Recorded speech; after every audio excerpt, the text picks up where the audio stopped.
বাঁচবে কৃষক, বাঁচবে দেশ, গর্বমোরা সোনার দেশ। এই স্লোগানকে সামনে রেখে শরীয়তপুর জেলা হিজবুত তৌহিদের উদ্যোগে এক কৃষি সমাবেশ অনুষ্ঠিত হয়েছে।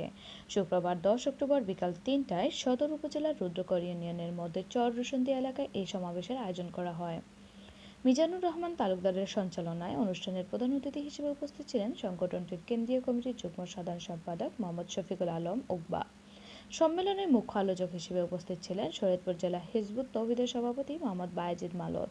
বক্তারা তাদের বক্তব্যে কৃষকদের দুর্দশা নিরসন, কৃষি পণ্যের ন্যায্য মূল্য নিশ্চিতকরণ, সার ও বীজের সহজলভ্যতা, আধুনিক কৃষি প্রযুক্তির ব্যবহার এবং কৃষি বান্ধব নীতিমালা প্রণয়নের গুরুত্ব তুলে ধরেন। সমাবেশে উপস্থিত কৃষকরা তাদের বাস্তব অভিজ্ঞতা ও নানা সমস্যার কথা শেয়ার করেন। তারা একমত হন যে কৃষিকে অগ্রাধিকার না দিলে দেশের টেকসই উন্নয়ন সম্ভব নয়। অনুষ্ঠান শেষে কৃষকদের জন্য কিছু দিক নির্দেশনা ও সম্ভাব্য সহযোগিতা পরিকল্পনা ঘোষণা করা হয়। এখানে আমাদের অনুষ্ঠান হচ্ছে আজকে কৃষি সম্মেলন। কৃষকদের সুবিধার্থে, কৃষকদের বাঁচার জন্য। কৃষকরা কৃষি কাজ করে অনেকে লাভবান হয়, কেউ লাভবান হয় না, কেউ লস করে, লস খায়। আমাদের দেখার মতো কেউ নাই, আমাদের জানার মতো শোনার মতো কেউ নাই। কৃষকরা কেমনে ভালো থাকবো, কৃষি কাজ করে কেমন লাভবান হবে, এটাই আমার উদ্দেশ্য।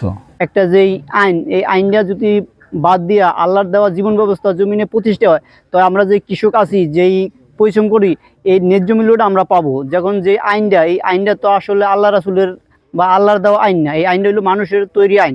এই আইনটার কারণে আমরা জায়গায় জায়গায় ওই যে সিন্ডিকেটগুলো আছে, মহাজনীরা দিন দিন মহাজনী উপরে উঠতেছে, আর আমরা যে গরিব কৃষকগুলো, এই গরিবগুলো দিন দিন গরিব হয়ে যেতেছি। এই কারণে আমরা চাইতেছি এই আল্লাহর জমিনে আল্লাহর দিন প্রতিষ্ঠা হইলে আমরা কৃষকরা আমরা ন্যায্য মূল্য পান। যে আইনটা চলতেছে, এই আইনটা থাকলে সমস্ত কৃষকরাই মার খায়। আপনার গ্রাম থেকে শুরু করে একবারে টপ টু বটম সব জায়গায় আমরা যে আপনি দেখেছেন যে তৌহিদ ভিত্তিক আধুনিক রাষ্ট্র ব্যবস্থা নিয়ে আমরা সব জায়গায় কাজ করছি।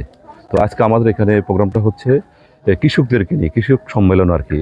এখানে আসলে দেখুন, কৃষক এমন একটা বিষয়, কেননা কৃষকের ভূমিকা ছাড়া দেশের উন্নয়ন করা অসম্ভব।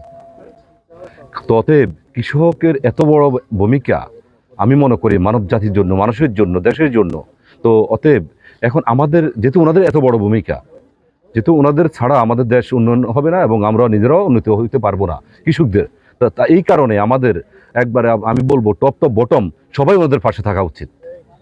যদি আমরা সবাই সম্মিলিতভাবে ওনাদের পাশে থাকতে পারি, তাহলে ওনারা আরও সমস্ত পৃথিবীকে আরও সুন্দর উপহার দিতে পারবে। ঠিক আছে? এবং এই সমস্ত পৃথিবীতে ন্যায় সত্য প্রতিষ্ঠা হবে, শান্তি প্রতিষ্ঠা হবে এবং মানব জাতি উপকৃত হবে।